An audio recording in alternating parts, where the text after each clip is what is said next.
Shalom, Bapak Ibu yang dikasih oleh Tuhan. Kembali kita akan belajar tentang kebenaran firman Tuhan yang di dalam video kali ini saya memberikan judul Percaya Yesus dan mengikut Yesus adalah dua hal yang berbeda.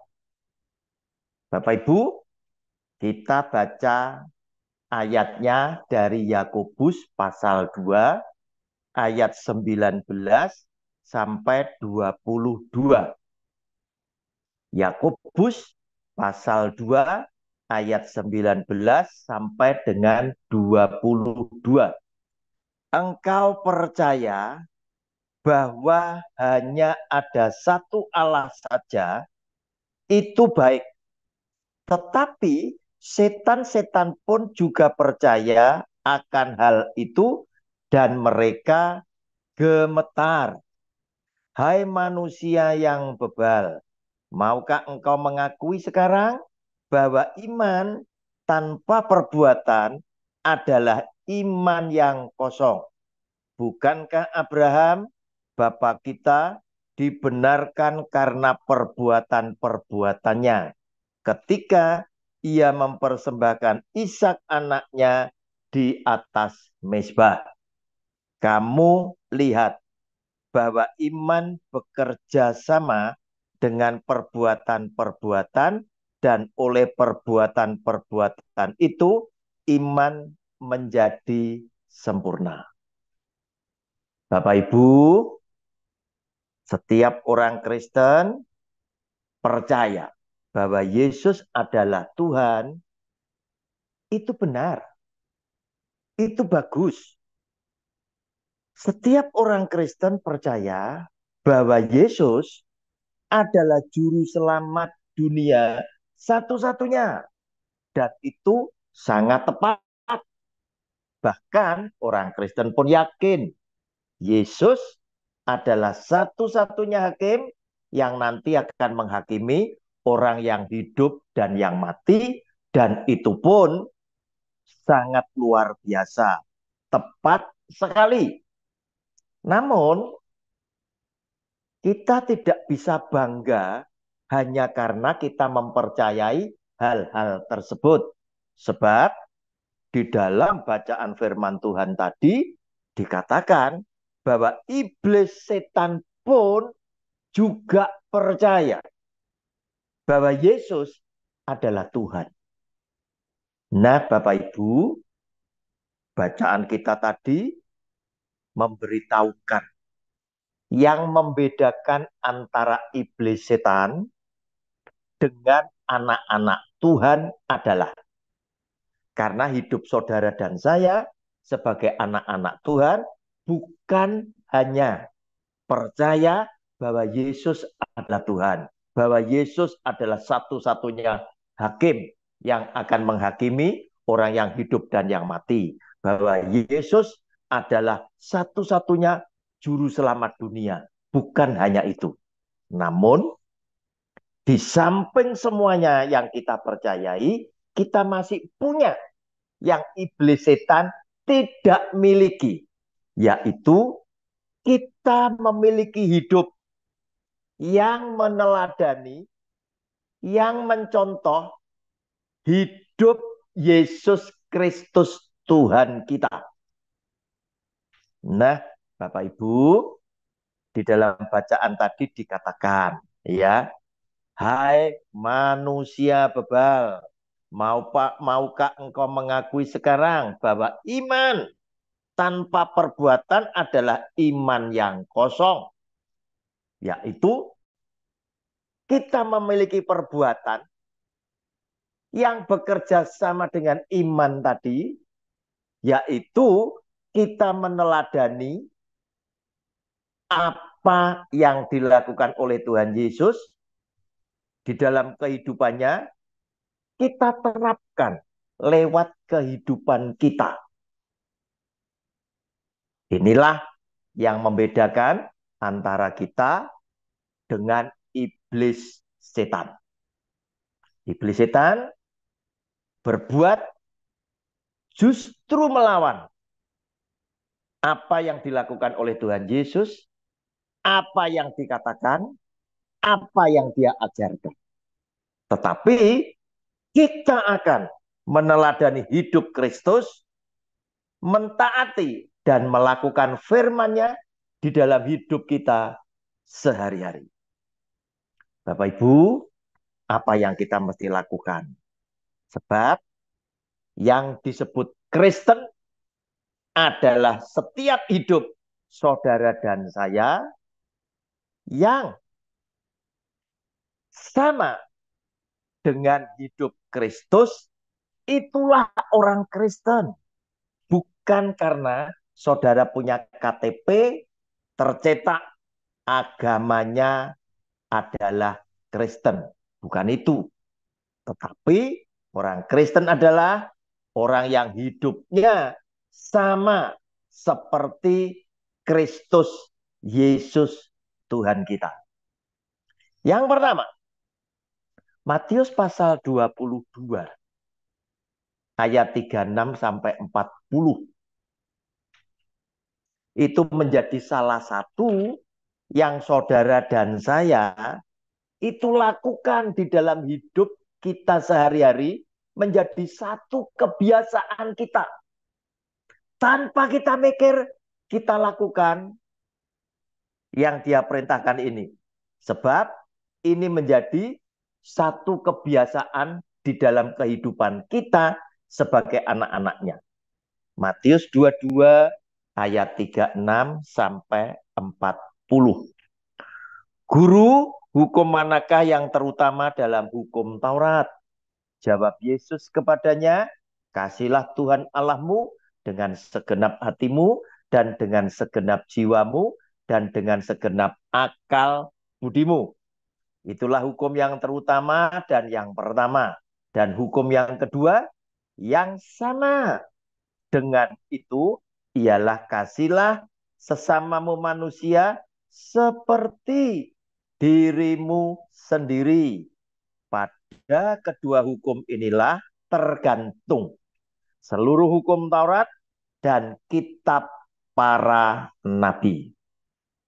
Bapak Ibu, bukti saudara dan saya mengasihi Tuhan dengan segenap hati, dengan segenap akal budi kita, dengan segenap jiwa kita, yaitu ketika Anda dan saya menunjukkan kasih kepada sesama.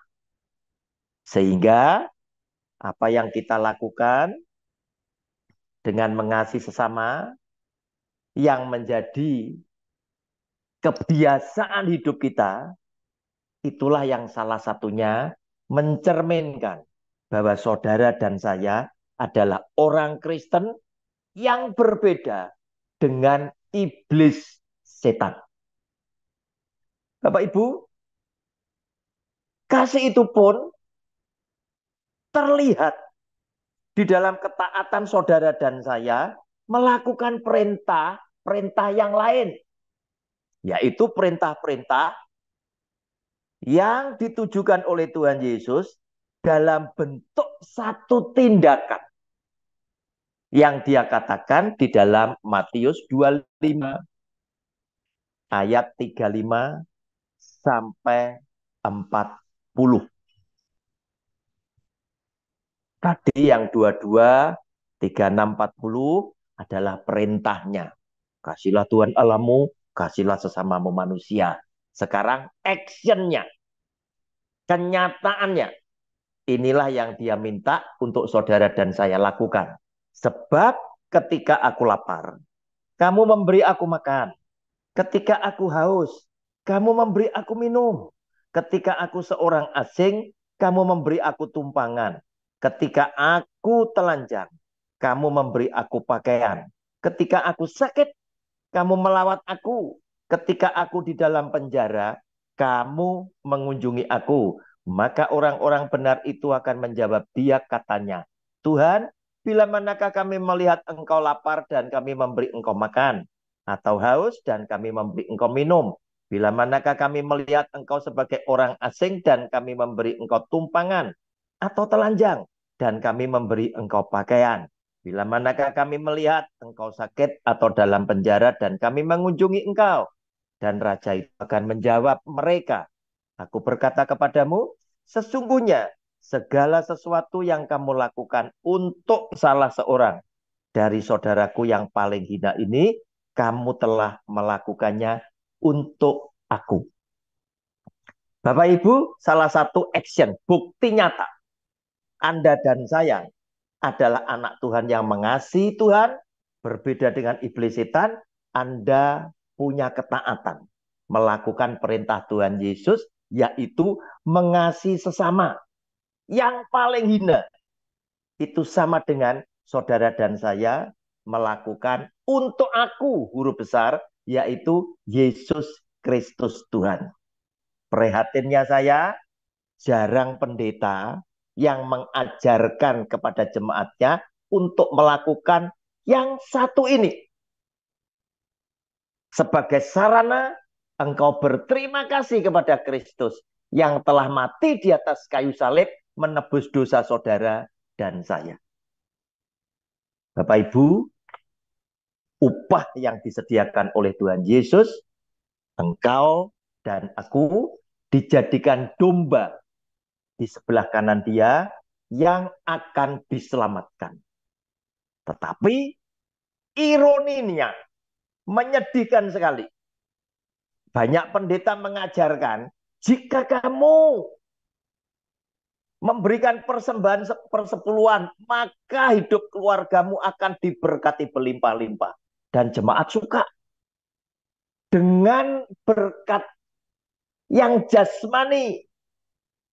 Dengan janji-janji itu, mereka lebih suka dibandingkan dengan janji Kristus yang memberikan satu kepastian, engkau diselamatkan. Jika engkau melakukannya kepada salah seorang saudaraku yang paling hina ini, kamu sudah lakukan untuk aku. Engkau diselamatkan. Tetapi Yesus Kristus Tuhan tidak pernah menjanjikan engkau diberkati dengan kekayaan. Bapak Ibu, pikir sendiri mana yang lebih penting. Nah Bapak Ibu, yang berbeda lagi. Anak Tuhan yang berbeda dengan iblis setan. Dia tahu titik fokusnya Yesus Kristus Tuhan datang ke dunia itu cuma satu. Yaitu aku datang untuk menyelamatkan saudara dan saya. Untuk menyelamatkan dunia yang percaya di dalam namanya. Ketika dia mati di atas kayu salib.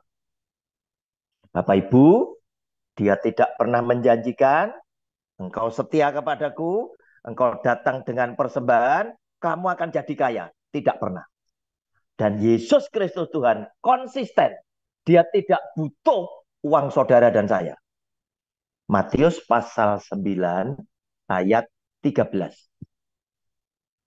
Jadi pergilah dan pelajarilah arti firman ini.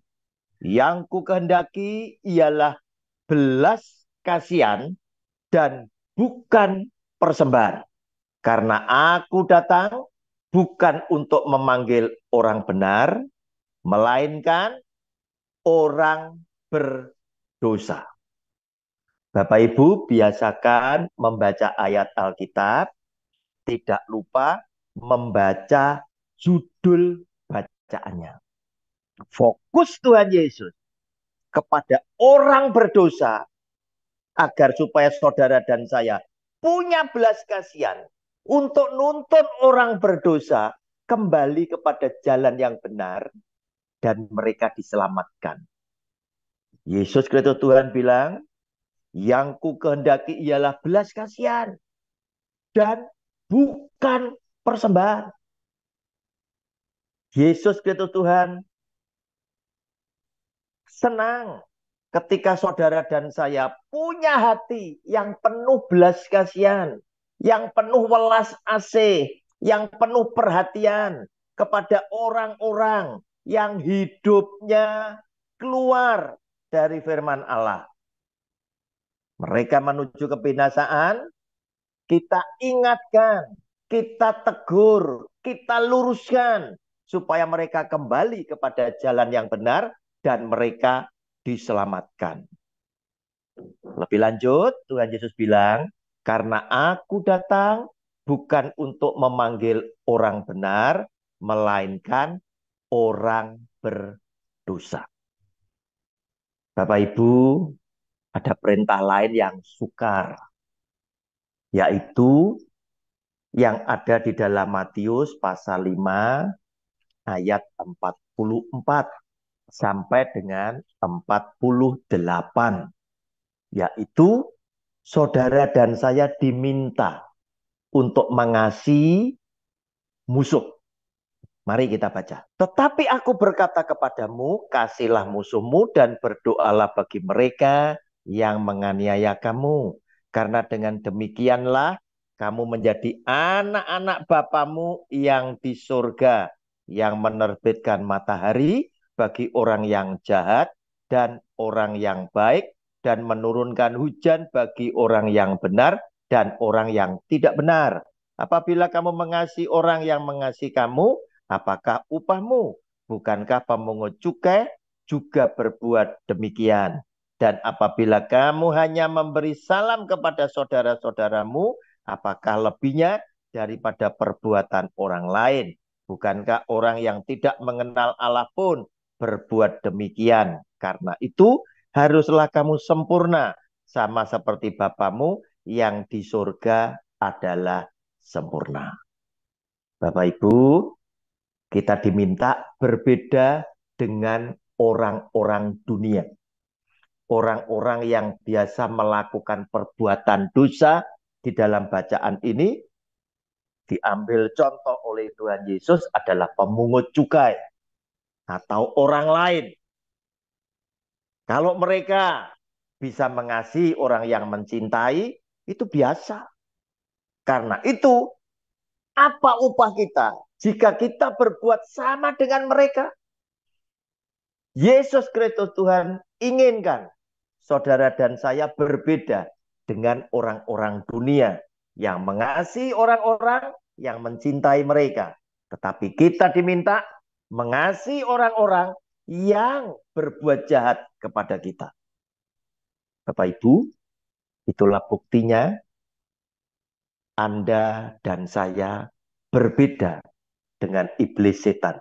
Karena kita meneladani hidup Yesus Kristus Tuhan sehingga kita layak disebut sebagai orang Kristen. Bapak Ibu, jika video ini, pelajaran yang singkat ini menjadi berkat buat saudara, maka dengan kerendahan hati saya mohon berkenanlah Bapak Ibu membagikan kepada keluarga-keluarga yang lain, sahabat-sahabat yang lain, saudara-saudara yang lain, agar mereka beroleh berkat yang sama. Tuhan Yesus sudah memberkati kita semuanya. Amin.